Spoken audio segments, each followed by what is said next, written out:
quiero saludar a Andrés Barrios Bernal. Andrés, primero que todo, darte las gracias por darnos este espacio para Colombia One.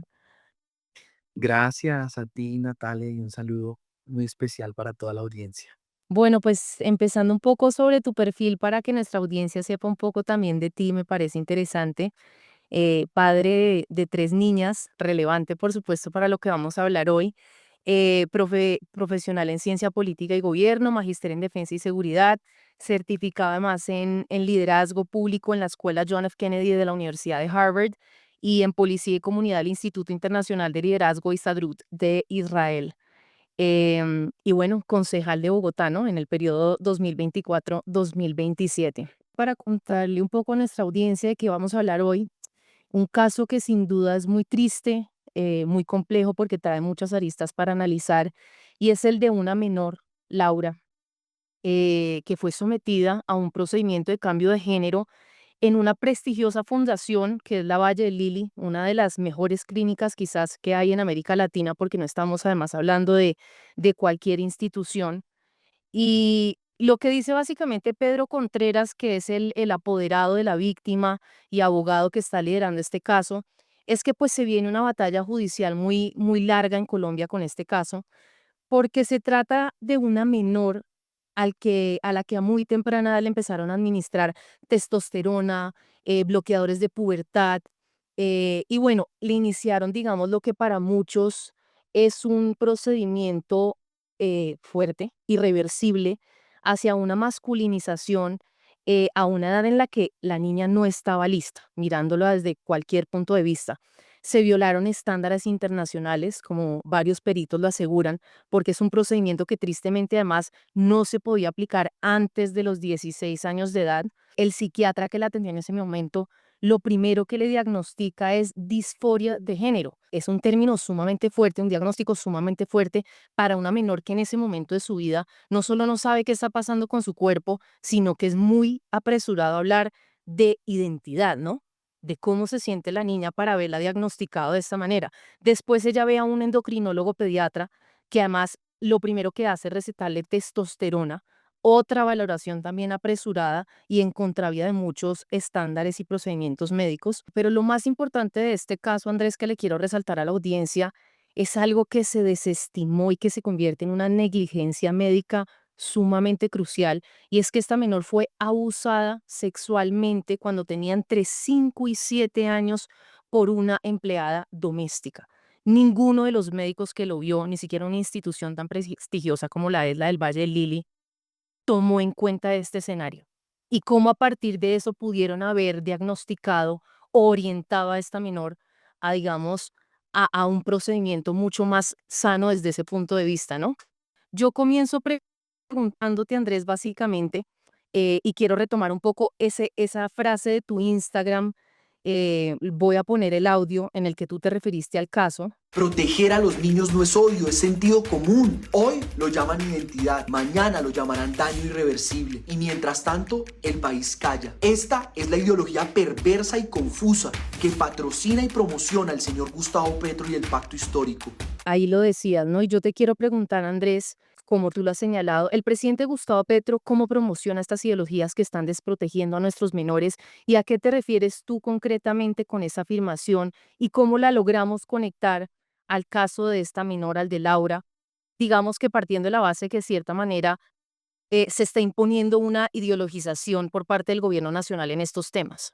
Primero, Natalia, señalar que esa afirmación que hago eh, creo que es completamente legítima en la medida en que lo que hemos visto aquí es un gobierno nacional ideologizado que busca no solo promocionar su ideología, sino imponerla. Yo estuve al frente de la Supersalud cuando estaba encabezada por Luis Carlos Leal.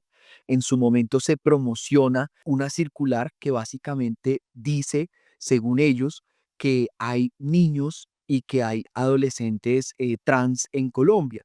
Entonces yo pregunto cómo un niño llega a decir de entrada que es trans.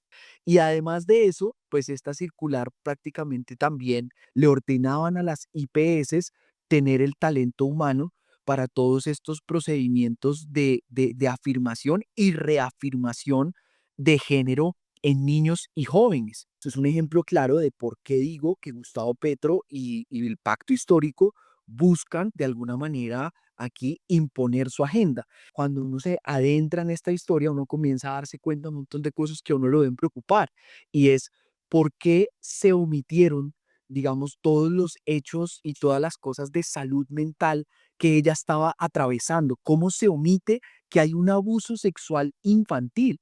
Pues eso muestra, hay una ideologización clara de parte del gobierno nacional que hoy nos permite ver pues esto hasta dónde está llegando. Este es un caso entre muchos. Ahora, ahí es donde radica mi preocupación y la afirmación que hice. Yo te pregunto si crees tú que el Estado, a través del Ministerio de la Salud, quizá del ICBF, ha fallado en su deber, por ejemplo, de supervisar o regular este tipo de procedimientos.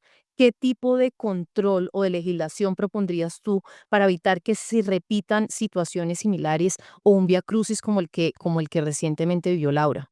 Bueno, pues lo primero, señalar que creo que la labor del Estado es proteger a nuestros niños, niñas y adolescentes.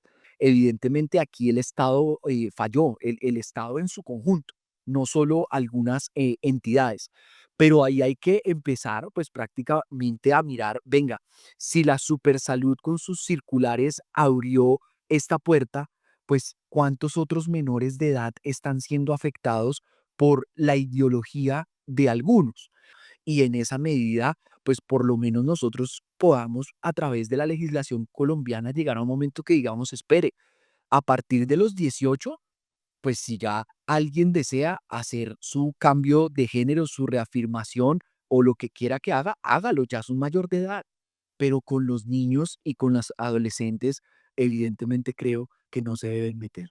El presidente Petro ha defendido en varios escenarios la inclusión de las diversidades sexuales y de género como parte pues, de una política de derechos humanos.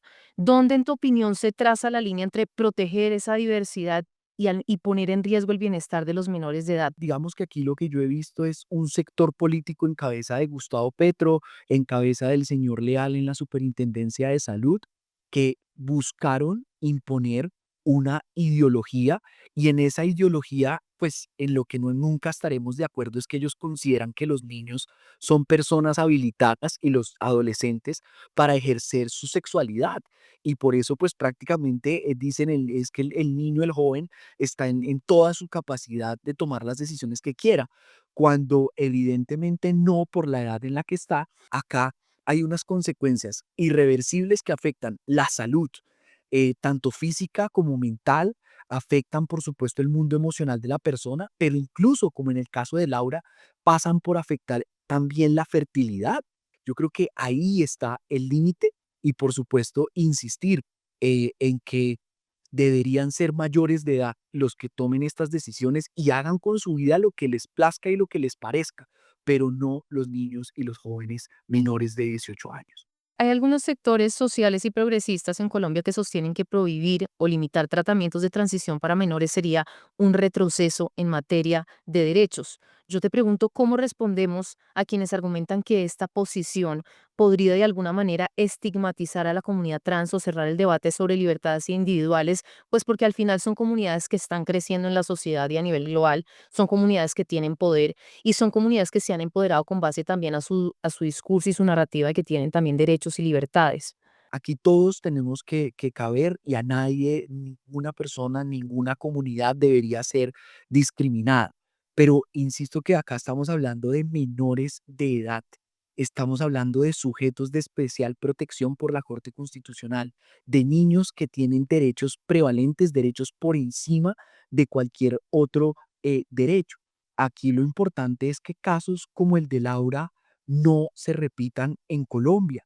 Aquí no debemos incentivarle a los niños que no están en capacidad de tomar estas decisiones a largo plazo, irreversibles en su futuro, pues prácticamente por presiones de un sector o de otro. Andrés, yo quiero hablarte desde un punto de vista más humano y pues como madre, por supuesto, de un pequeño, yo veo todo esto pues con mucha preocupación y con base a lo que hemos hablado y teniendo en cuenta, digamos, el caso de Laura, yo siento que de alguna manera la educación en todo esto también juega un papel fundamental, ¿no? Sobre todo cuando estamos hablando de menores de edad. Yo te pregunto, digamos, hasta qué punto es educativo y hasta qué punto deja de serlo y se convierte en visiones y perspectivas que no solo se están imponiendo, sino que además se están alejando de valores y principios muy tradicionales propios de una familia, ¿no? Y obviamente esto yo te lo digo desde un punto de vista muy conservador, porque pues yo personalmente tengo un pensamiento muy conservador frente a estos temas, frente al origen de la familia, y es muy triste, digamos, como en medio de tanta diversidad que tenemos que acoplarnos, por supuesto, a entenderla y aceptarla, porque el mundo está lleno de diferencias y no se trata, como tú lo dices, de excluir a unos por pensar así o por pensar de otra manera, pero me ha parecido, por ejemplo, en el rol de mamá, y tú como padre de familia también lo debes entender, que la crianza se vuelve una labor sumamente compleja y retadora. Si hay unos mensajes donde de alguna manera han querido cuestionar lo que de alguna manera son esos valores tradicionales, en lo que yo creo que es un chantaje emocional, donde a muchos papás prácticamente les dicen eso, a tu hijo déjalo hacer lo que quiera porque si no lo vas a perder de por vida. Y eso es un chantaje emocional al que muchos papás están sometidos. A muchos les dicen es que si hoy tú no dejas prácticamente que hagan lo que quieran con su vida, los adolescentes que tienes en tu casa, vas a perder el vínculo afectivo. Y eso no es del todo así, o sea, eso no es cierto, porque por algo existe la familia, por algo existe el papá, la mamá, y al final ese cerco de protección que tiene un niño y un adolescente en una edad donde no están en capacidad de tomar ciertas decisiones. Entonces, estamos pensando en la sociedad, estamos pensando en los ciudadanos y en esa medida necesitamos medidas de protección para unos ciudadanos vulnerables como son nuestros hijos, insisto, y son los menores de edad.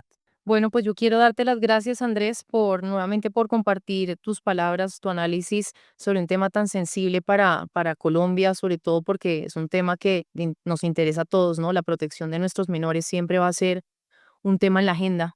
Muchas gracias a toda la audiencia de Colombia One.